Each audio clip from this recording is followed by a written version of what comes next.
The Guadalcanal Campaign, also known as the Battle of Guadalcanal and codenamed Operation Watchtower, was a military campaign fought between 7 August 1942 and 9 February 1943 on and around the island of Guadalcanal in the Pacific theater of World War II.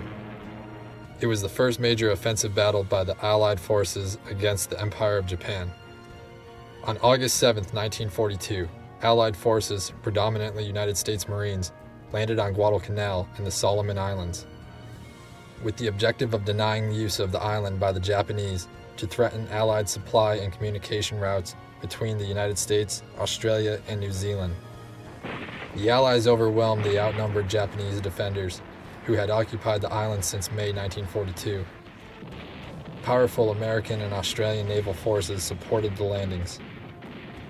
In October 1942, during the Battle for Henderson Field, Gunnery Sergeant John Basilone and his unit came under attack by a regiment of about 3,000 Japanese soldiers.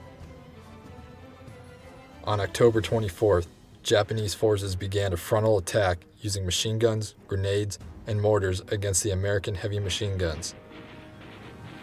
Basilone commanded 2 sections of machine guns that fought for the next 2 days until only Basilone and 2 other Marines were left standing.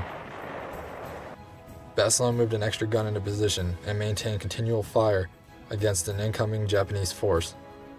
He then repaired and manned another machine gun, holding the defensive line until replacements arrived.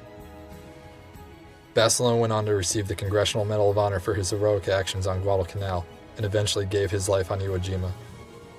By the end of the battle, the Japanese had lost 2/3 of the 31,400 troops committed to the island, whereas the U.S. Marines and the U.S. Army had suffered less than 2,000 of about 60,000 deployed.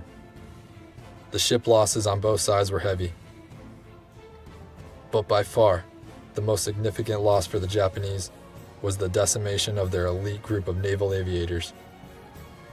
Japan, after Guadalcanal, no longer had a realistic hope of withstanding the counteroffensive of an increasingly powerful United States force.